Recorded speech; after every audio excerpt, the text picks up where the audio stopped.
ارے یہ برہمن میرے بازو بیٹھا ہے، ارے یہ مراٹھا میرے بازو بیٹھا ہے، ارے راجپوت میرے بازو بیٹھا ہے.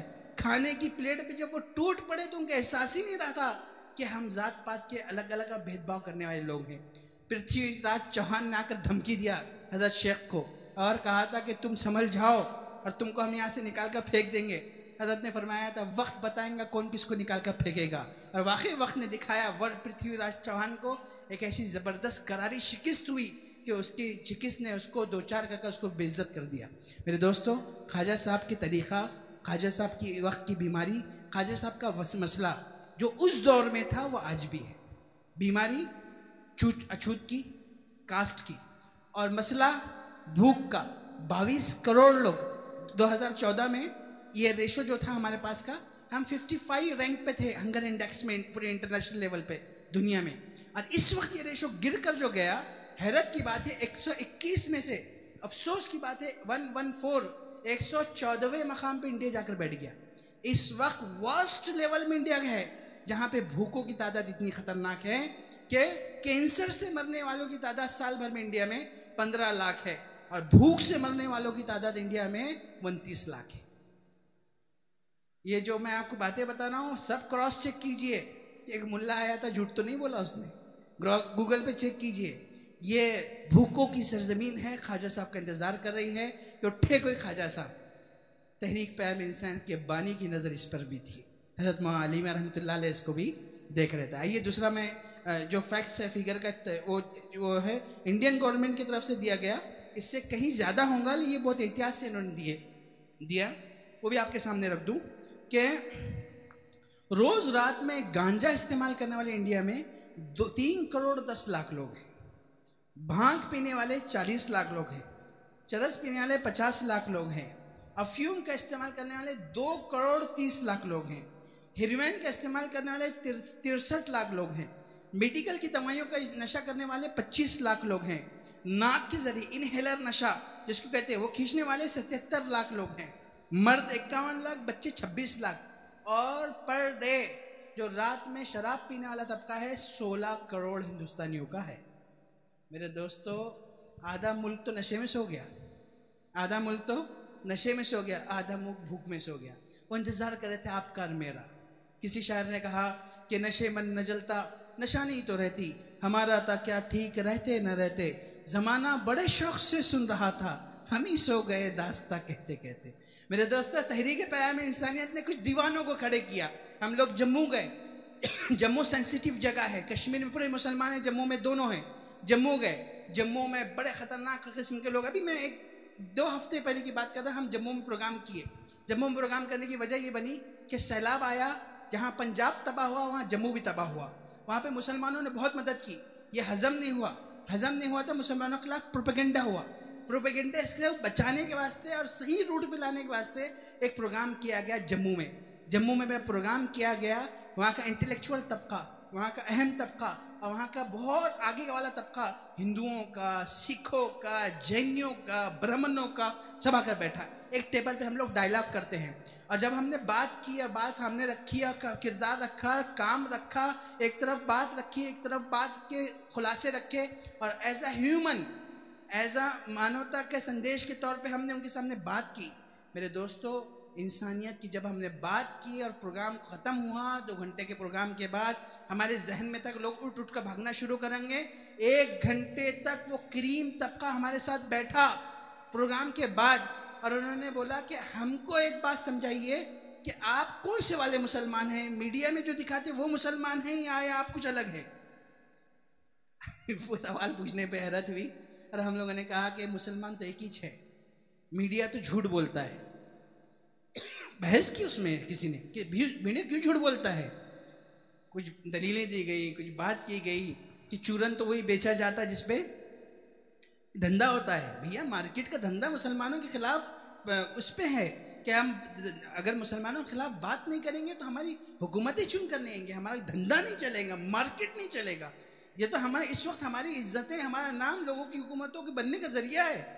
جب باتیں سامنے آئیں، ان لوگوں نے کہا کہ ہم فلاں تنظیم سے جڑے تھے، ہم فلاں تنظیم سے جڑے تھے، ہم بہت آنیسٹ تھے، بہت ایماندار تھے، ہم ان کے ساتھ 20 سال سے جڑے تھے. آپ جیسا ہم نے نہیں دیکھا. میں صرف وہاں کی بات نہیں کر رہا، میں کیرلا گیا، کیرلا میں کالی کٹ میں ہمارا پروگرام ہوا، کالی کٹ میں ہم نے پروگرام کیا کالی کٹ ڈرگس فری کالی کٹ، ڈرگس فری کالی کٹ اس لیے کیا کہ پورے کیرلا بہت پریشان ہے نشے سے. تو وہاں کا ایک کیڈر کا آدمی آ کھڑے رکھ بولنے لگا کہ آپ کو معلوم ہمارے پاس آئی پی ایس کیڈر نے، یعنی جو کمشنر ہے، جو ایس پی ہے، اس لیول کی کیڈر نے پچھلے 3 سال میں 83 لوگوں نے اپنی سروس ریوالور سے خود کو گولی مار کے شوٹ کیا. میرے دوستو، ان کا نہ اوپر کا طبقہ سکون میں ہے، نہ ان کا نیچے کا طبقہ سکون میں، وہ آپ کے اور میرے انتظار میں ہے. ہم کب جائیں گے؟ ہم کب اٹھیں گے؟ ہم نے اپنے بچوں کو سمجھایا بیٹے تم سید ہو، تم فاروقی ہو، تم فلاں ہو، تم صدیقی ہو. ہم نے سب سکھایا، لیکن ہم یہ سکھانا بھول گئے کہ we are the representative of prophet Muhammad صلی اللہ علیہ وسلم. ہم نمائندہ رسول ہے. 1 ارب کی آبادی ہم کو دیکھ رہی ہے، 1 ارب کی آبادی ہم کو دیکھ کر وہ مسلمانوں کی مسلمانیت سمجھنا چاہتی ہے.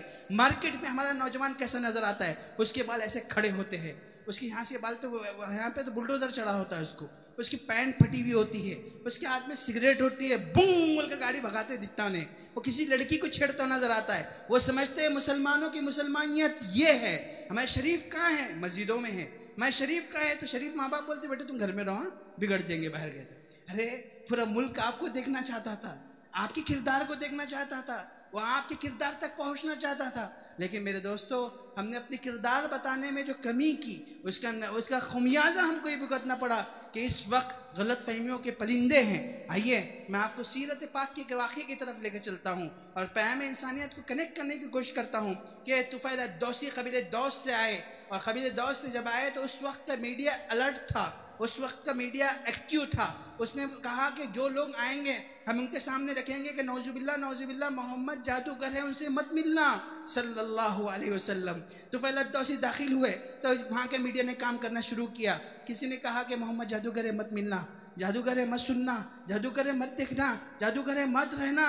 اتنا کہا کہ طفیلت دوسی کہتے ہیں کہ میں نے کپاس، روئی، کاٹن اپنے کان میں ڈال لیا اور کہا کہ اگر محمد عربی صلی اللہ علیہ وسلم آئیں گے تو میں ان کو سنوں گا نہیں، میں ان کو دیکھوں گا نہیں. لیکن میرے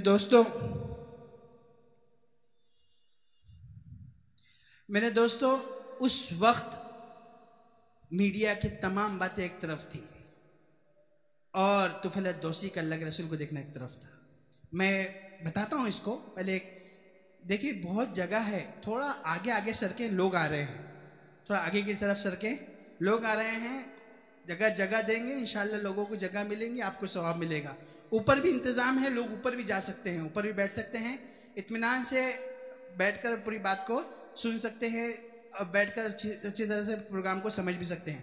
تو طفیلت دوسی نے اللہ کے رسول صلی اللہ علیہ وسلم کی ذات مبارک کو دیکھا تو حضرت عائشہ فرماتی ہیں کہ یوسف کو دیکھ کر مصر میں لوگوں نے اپنی انگلیاں کاٹی تھی، اگر وہ میرے شوہر کو دیکھ لیتے تو خنجر سینے میں مار لیتے.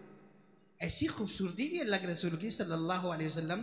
جب دیکھا انہوں نے کہا کہ یہ شخص چھوٹا نہیں ہو سکتا، میں شاعر ہوں، میں ذہین ہوں، میں سردار ہوں، سنو تو صحیح کیا کر رہے ہیں. انہوں نے کان سے نکالا اور ایسے گرویدہ ہوئے کہ قبیلہ دوس میں جا کر اعلان کیا کہ قبیلہ دوس تمہاری سرداری تم کو مبارک، میں آج سے سردار وردار نہیں. کہا کیوں، کیا ہو گیا؟ تم سے خیر ہم نے پایا تھا، تم سرداری کیوں چھوڑ رہے ہو؟ قبیلہ دوس کو انہوں نے کہا تھا کہ میں محمد عربی صلی اللہ علیہ وسلم کا عاشق ہو گیا. میرے دوستو، وہ عاشقوں کی کمی کو پورا کرنے کا نام تحریک پیام انسانیت ہے. اگر آپ تحریک پیام انسانیت کا تعارف کے طور پہ سمجھنا چاہتے ہیں تو پورا ملک ہمارے انتظار میں کھڑا ہے. ہم لوگ ہنگر فری انڈیا کے نام سے چل رہے ہیں، جگہ کھانا کھلا رہے ہیں. جے پور کا ایک عجیب واقعہ پیش آیا کہ جے پور میں ہمارے مولانا رضوان صاحب ہے، وہ گئے، وہ ان کا ایپ پہ آتا تو جہاں کھانا بانٹنا ہے وہاں پہنچے، وہ تو وہاں پہلے پہنچ گئے، ایپ پہ بعد میں آیا. جیسے ان کو دیکھے داڑھی ٹوپی میں تو فلاں نعرے لگانے لگے، جے جے جے جے جے جے بول کے نعرے لگانے لگے. تو انہوں نے بولے ارے اپنے یہاں کھانا بانٹنے آئے، یہ لوگ نعرے لگا رہے ہیں، اب تھوڑی دیر میں ماریں گے اپنے کو. لیکن وہ کھانا بانٹنے والے جو آئے ان کو کچھ بھی نہیں معلوم کہ کیا ہوا. انہوں نے وہاں رکشہ کھڑے کرے، کھولے ایپ پہ اور کھانے کی بانٹنا شروع کر دیا. ان کے پہنچے تک تو انہوں نے 5-6 لوگوں کو دے دیے. حیرانی ہوئی کی بات ہے، جو نعرہ لگانے والے تھے وہ لائن میں لگ گئے، اگر لائن میں لگ گئے. اب یہ لوگ چلتے کڑتے کھڑے رہے بیچارے. آ کر وہ انہوں نے لائن میں آ کر لیا، پھر کھانا کھائے، پھر اسی میں سے ایک آ کر بولا ایک اور ملیں گا کیا؟ بالکل کیوں نہیں ملیں گا، ادھر آؤ، ایک اور دے دیا۔ اب ذرا دوستی بن گئی، تھوڑا قریب کر کے ادھر آؤ، تم نے ہم کو دیکھ کر نعرے کیوں لگائے؟ نہیں بولے ہم کو بولے ایسے ہولیے دے کر تو نعرے مارنا، اس کے بعد کیا کرنا، اس کے بعد نہیں معلوم کیا کرنا۔ انہوں نے نمبر لیے، وہ بے روزگار تھے، ایک سیٹنگ لگائی، اللہ کی قسم وہ جامع توحید کے قریب آ کر بیٹھ گئے۔ میرے دوستو، ایک بڑا طبقہ جہالت کے ساتھ ہم کو دیکھ رہا ہے، ہم کو اپنے عمل کے ساتھ ان کو ملنے کی ضرورت ہے۔ وہ جفا کرے تو وفا کرو، جو اثر نہ ہو تو دعا کرو، یہ میرا بیان اے عزیز جا تیری بے رخی کے خلاف ہے۔ میرے دوستو، اس وقت کا جو ماحول ہے وہ ہم سمجھتے ہیں کہ مخالف ہے، مخالف نہیں ہے، میدان میں اتری ہے، وہ موافق ہے، وہ ہمارے تائید میں ہے۔ میں ایک اور واقعہ سناتا، بمبئی میں ایک ڈائلاگ میٹنگ ہو رہی تھی، تو تشار گاندھی کا نام سنا ہوں گا آپ نے۔ تشار گاندھی جی کے پڑپوتے ہیں، وہ پروگرام میں آئے۔ اب بات چڑھی تھی انسانیت کی، بھائی چارے کی، انہوں نے میک لیا، کہا کہ کیا کی میٹھی میٹھی باتیں کر رہے ہیں آپ لوگ، اس وقت ہم اصل خطرے میں تو ملک ہے، اور جو باتیں ہم نہیں کہہ سکتے تھے انہوں نے کہہ دی۔ بمبئی کے ایسی جگہ پہ جہاں سینٹر پرانا بمبئی ہے، اس جگہ پہ میرے دوستو اس وقت بڑی تعداد ان کی جاگی ہوئی ہے، وہ آپ سے ملنا چاہتے ہیں، وہ ملاقاتیں کرنا چاہتے ہیں۔ اس کے تحت تحریک پیام انسانیت نے پورے ملک میں ڈائلاگس کیے، بنگلور کیے، کرنول کیے، اورنگ آباد کیے، جالنا کیے، کالی کٹ کیے، دہلی کیے، مراد آباد کیے، غازی پور کیے، جموں کشمیر میں کیے۔ کشمیر میں فوج سے ہم نے اجازت لی، فوج نے اجازت نہیں دی۔ ایک آئی پی ایس کا ہمارے بارے میں بیان ہے اورنگ آباد کا، ہم پولیس کے انجو پارٹنر ہیں مہاراشٹر پولیس کے، الحمدللہ اندور پولیس بھی، اندور کی ٹیم بھی پولیس میں گھس گئی یہاں پہ۔ پہلے بڑے لوگ یہاں کے سہمے کے یار پولیس سے کیسے بات کرنا، پولیس والوں جا کر بولے کہ ہم اندور ڈرگس فری کرنا چاہتے ہیں، پولیس والوں نے استقبال کیا، واہ واہ کیا بات ہے، آ جاؤ تم ہی کر سکتے، اور ان لوگوں نے ہمارے ساتھ پروگرام کرنا شروع کیے۔ میرے دوستوں، ہم پولیس کو بھی مجرم سمجھتے ہیں، ایسا نہیں ہے، ہم نہیں پہنچ رہے ہیں، ہم ان تک بات نہیں پہنچا رہے ہیں، ہم ان کو نہیں سمجھا رہے ہیں کہ ہم کون ہیں۔ اگر ہم سمجھائیں گے تو ملک کے نقشے کی تبدیلی ہم دیکھیں گے۔ پورے ملک میں ہنگر فری انڈیا سے، اڑیسہ میں ہمارے گروپ کھانا بانٹ رہا تھا رات میں برہمپور میں، اڑیسہ میں مسلمان صرف 2.5% ہے، اور مسلمانوں کی تعداد اتنی کم ہونے کے بعد وہاں پہ کھانا بانٹتے ہوئے ہمارا جب گروپ گزرا اور جب گیا تو میرے دوستو وہاں پہ پولیس والوں نے رات میں ہمارے گروپ کو پکڑا، کہا کہ کھانا کیا کر رہے ہو، کیا بانٹ رہے ہو؟ انہوں نے کہا کہ ہم کھانا بانٹ رہے ہیں۔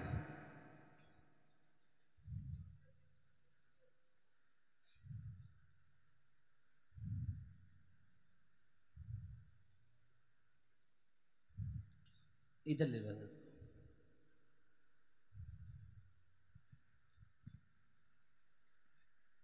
انہوں نے کہا ہم کھانا بانٹ رہے ہیں، پولیس والوں نے بولا کھانا چکاؤ، کھانا چکایا گیا۔